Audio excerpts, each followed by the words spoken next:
Hey, 8th grade.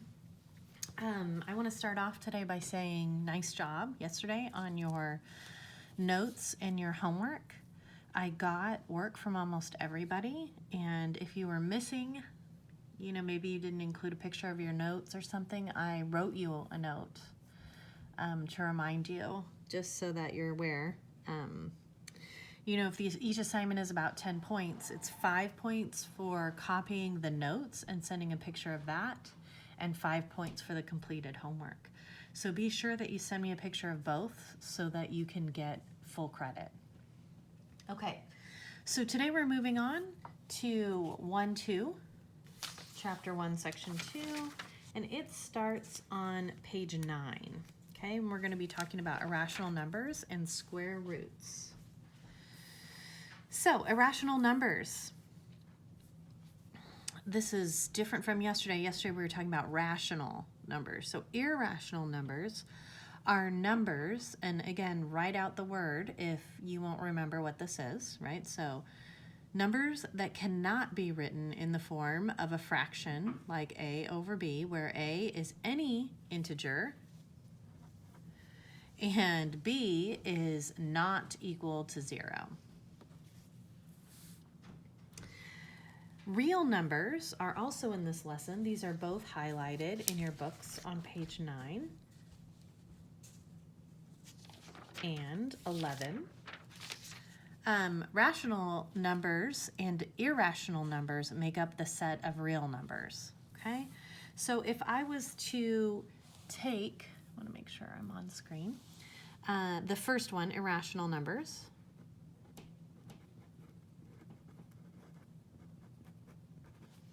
and try to come up with some examples. Pi is irrational because, some of you know the first few numbers, you have that memorized, but it's like 3.14, 159, something, something, something, something. It goes on forever and ever and ever. No pattern, no ending, right? And even though we can write it as a fraction, that fraction is an estimation. It's not an actual accurate number. So pi is irrational. So is anything that isn't a perfect square. So a perfect square we're going to talk a little bit more about, but it's when a number is multiplied by itself. So for example, 4 times 4 equals 16. So 16 is a perfect square, right? And the square root would then be 4, the reverse. So if I picked a number like the square root of 3, that is irrational because we don't know what the square root of 3 is. It's going to be a decimal that goes on forever and ever. Okay, so square roots that are not perfect squares, numbers like pi, anything with 0 in the bottom of the fraction are irrational, okay? And then rational numbers we talked about yesterday, and those made up integers and fractions and decimals, right? So integers are, every positive number and its opposite, and it also is 0. So like 0, how old are you guys? 13 maybe? And then Lincoln is 7, so let's say -7. So we've got 0, a positive, and a negative as examples of integers. Some fractions we could use could be like 2/3, and then we should have a negative, so let's do -1/2, just examples. And then for decimals we have terminating, right, which we worked on yesterday.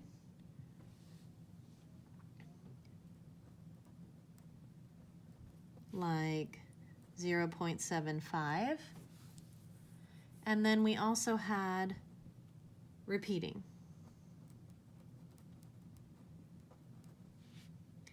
Like, let's say 0, just 0.2. with the repeating bar, okay? So all of these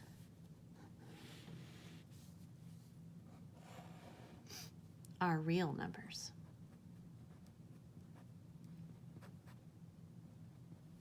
Okay, all of these. Basically all numbers are real numbers.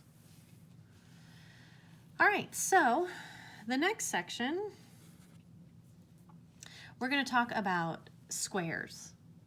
So a perfect square, by definition, is the product. It's the answer of a rational number multiplied by itself. So this example up here, right, here is the rational number. The rational number is 4 multiplied by itself, so 4 times 4, and that equals 16, which is the perfect square. So if these were my notes, I would just add in parentheses here, probably the answer, right? It's the answer that we're talking about, okay? And then the square root, which is the next one, is the value that when multiplied by itself, it gives that number.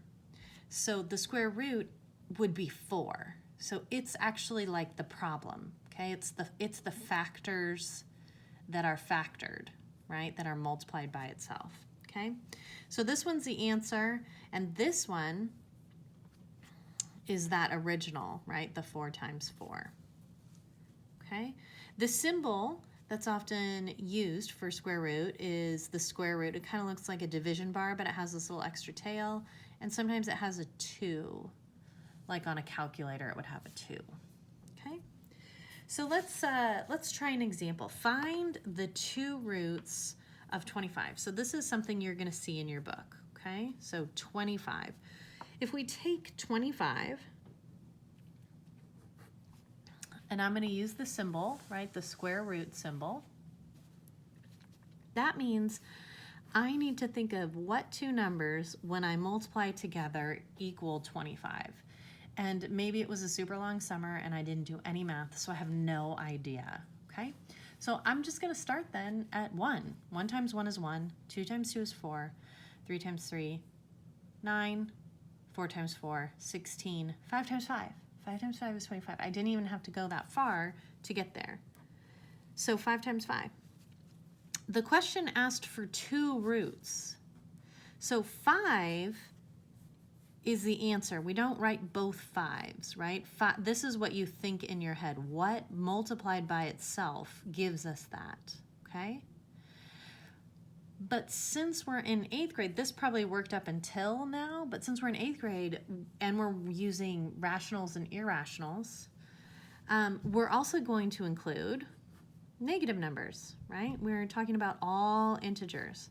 So negative 5 times negative 5, we learned about signs last year, also equals 25, right? A negative times a negative equals a positive. When the signs are the same, the answer is positive. So the 2 roots are 5 and negative 5. All right, let's do just a couple more. Make sure we get it. Let's say same directions. I'm not going to rewrite them. So find the 2 roots of 36. So the square root of 36 means I need to find what times itself goes into 36, right? So I was going, in order. 1 times 1, I got to 5. 5 times 5 is 25. So 6 times 6, right? 25 is bigger or is smaller than 36. So I'm just going to continue moving up the line. And 6 times 6 is 36. So that means 6 and also negative 6. These are my 2 roots, okay? Because negative 6 times negative 6 is also 36. What if I say 4? The square root of 4. What are the 2 roots of 4? So what times itself goes into 4? Well, that's 2, right? 2 times 2 is what goes into 4. So 2 is a root, and also negative 2 times negative 2. So negative 2 is the other root. In your homework, you're also going to have some fractions.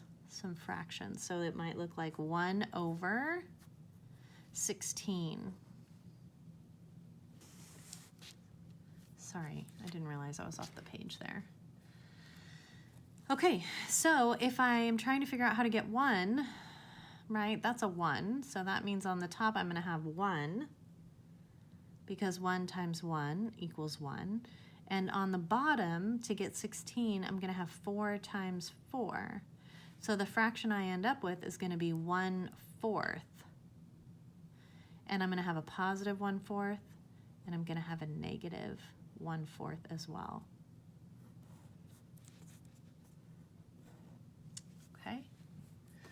A couple more examples of different problems you're going to see.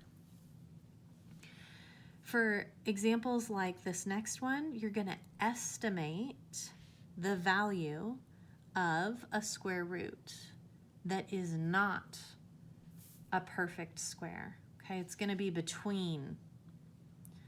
So we already have done 25 and 36. So 28 is not a perfect square because we know that 5 and 6, there's not a whole number between them, right? So it would have to be a decimal, which is in the directions to the nearest tenth, So if 5 times 5 gives me 25 and 6 times 6 gives me 36, I know for 28 that I'm going to be somewhere between 5 and 6. Right? So if I say 5, we're estimating, so I'm going to use the squiggle, right, which means approximately. If I say 5.1, and I use a calculator to check, which is okay with me. You have to show all your written work, but you can definitely use one to check. If I say, I'm going to make this just so it doesn't look like a decimal times. If I say 5.1 times 5.1 and I use a calculator, that means I'm going to get, I think it's 2601. Okay, feel free to check. And that's not 28. That's not close enough yet. So now I'm going to try 5.2 times 5.2 and see in a calculator, and this time I get 2704. So then I'm going to try 5.3 times 5.3, and when I do that I get 28.09. So this is as close as I'm going to get, right? 28.09. So the square root of 28 is approximately 5.3, okay?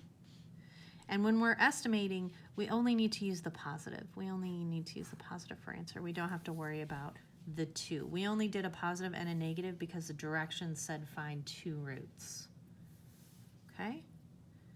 So again, for this one, because the square root of 25 was 5, and the square root of 36 was 6, we picked a number, 5.1, between the two to get as close to 28.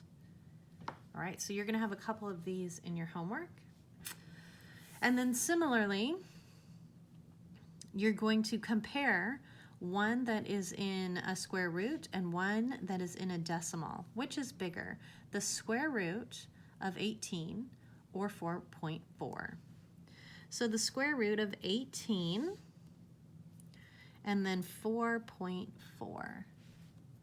So we know that 16 is a perfect square, right? So the square root of 16 is 4.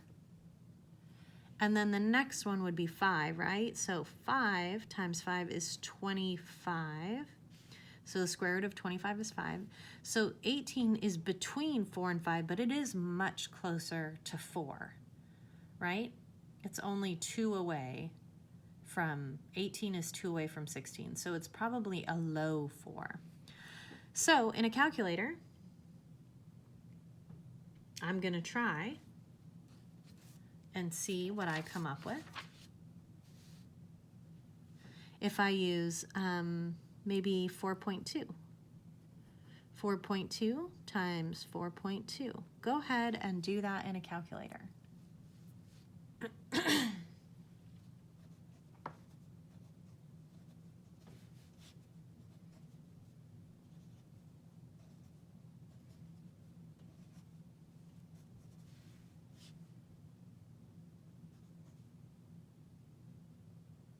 And what do you get? I think you get a high 17. Like, kind of running out of room. So 4.2 times 4.2, I think you get 17.64, which is almost 18. So in your calculator, try 4.3 times 4.3. And see what you get. It's too big, too high, okay? So 4.3 is out, which means that our answer for finding the square root of 18 is approximately 4.2. So which is bigger, 4.2 or 4.4? Okay? 4.4 is going to be our final answer. For homework tonight, I'm going to have you guys try a few like this. If you're not sure or you want to re-watch the video, I encourage you to do that. I'm also going to be available for office hours at 2:15 if you have any questions. The problems that I want you to try are on page 12. This is homework number 2.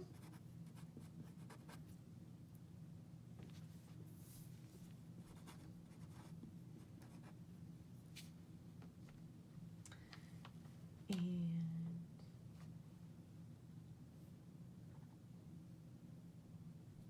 looks like we're doing 10 through 20 all.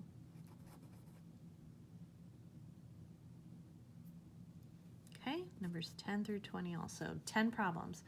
Please be sure to send me a picture of your notes and a picture of your 10 problems. And like I said, hop on if you have any questions. Good luck.